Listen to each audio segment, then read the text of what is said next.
clothes and our jewelry from a corporation. We don't buy them from individuals anymore.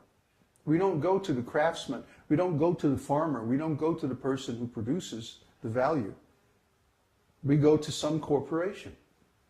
And guess who makes the profit on the sale? Not the person who made the jewelry, but the corporation that markets the jewelry. See? Not the farmer who grew the food with his hard work, but the corporation that distributes it. They make all the profit. What were we looking at? Potatoes? One time we looked into potatoes. The potatoes cost about $5 a kilo or something like that at the store. But how much does the farmer get? About 14 cents for the same kilo of potatoes. So who's making all the money? All the distributors, the retailers. See, all these artificial corporations between the person and the producer and the consumer. So there's only so long you can go on with this. After a while, you have sucked all the value, all the wealth out of the workers, and they don't have anything anymore. You can't get any more. See? So the 20% of the world's population that lives in the US and Europe, Western Europe, uses something like, 80% of the value in the world, produced in the world by people's labor. Everybody else is very, very poor in comparison. So what happens when those people finally are reduced to complete poverty? Well, guess what? The whole system breaks down. If you can't exploit people anymore, if you can't steal from them, if you can't rip off their wealth anymore and export it to some other place, then your company can't make a profit anymore, because that's the way it's set up. That's the way it's optimized. So this is what's happening in the world today. This is what they don't tell you on the news when they talk about, oh, the stock market's going down and there's a credit crunch and this and that.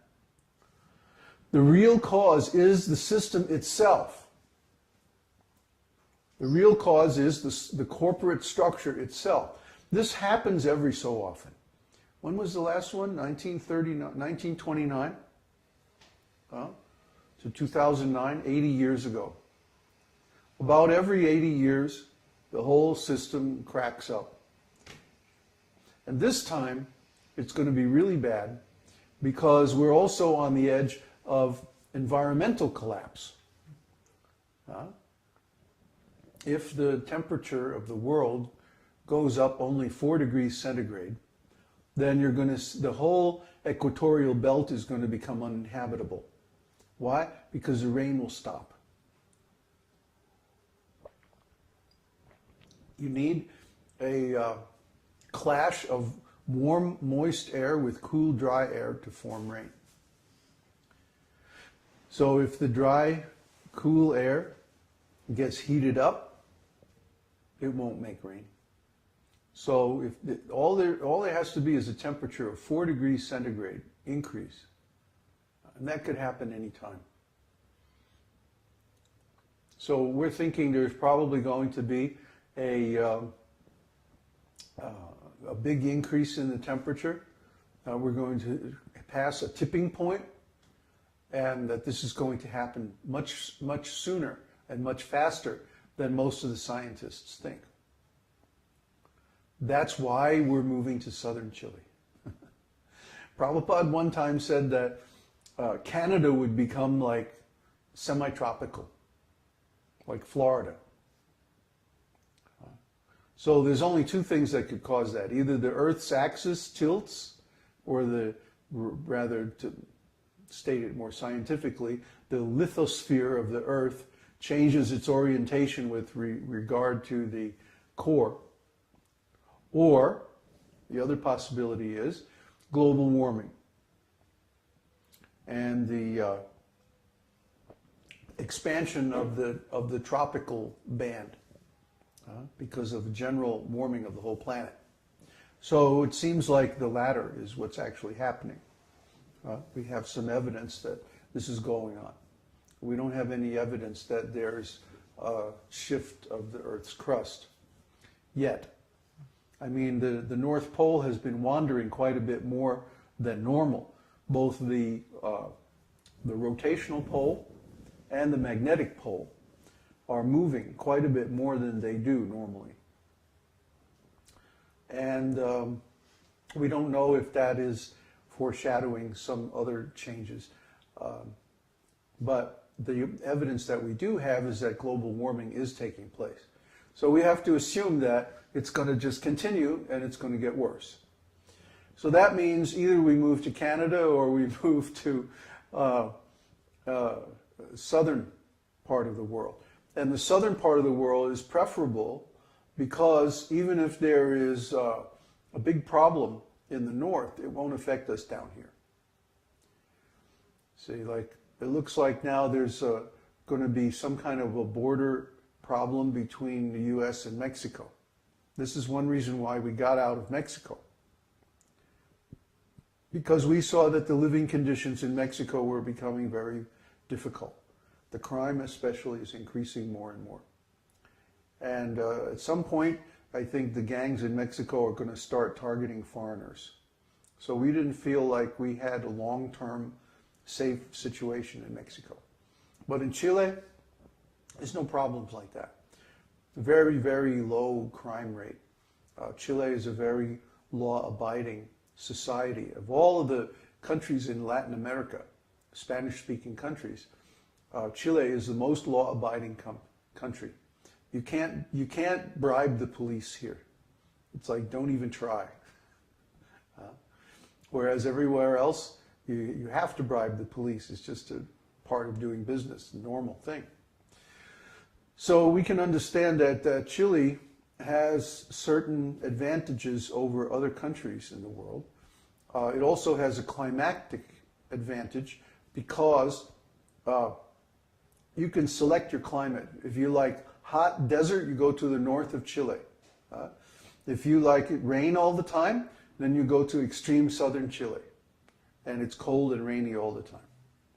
So we like a little bit sort of in between, where it's warm, but not too hot, and where you get enough rain for good farming, but not so much rain that it's cloudy all the time and like that.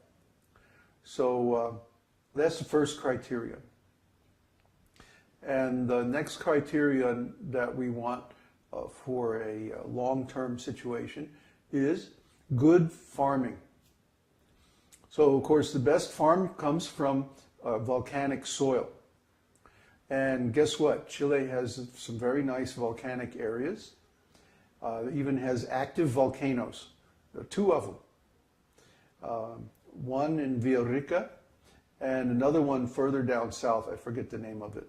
But it's so far down south that it's very cold there and we don't want to be there.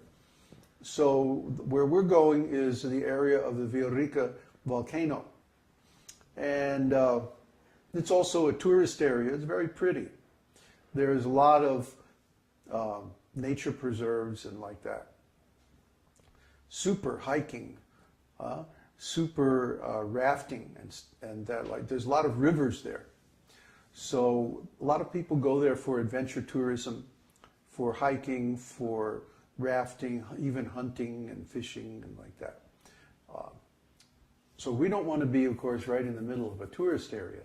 But there are places like on the edge, where we could be like near to a town and also near to a national park in really good farmland and close to the volcano, but not so close that we would be in danger in case of an eruption.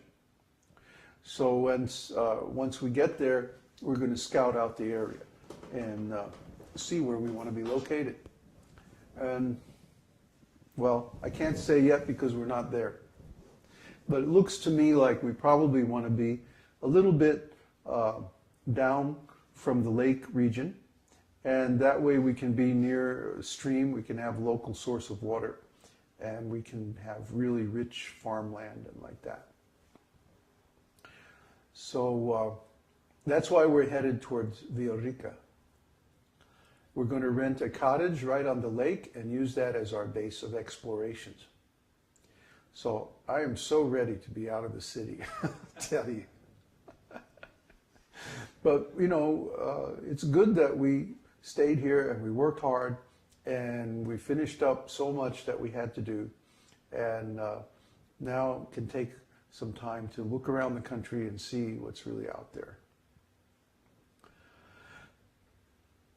We want to start from Brahmachari ashram.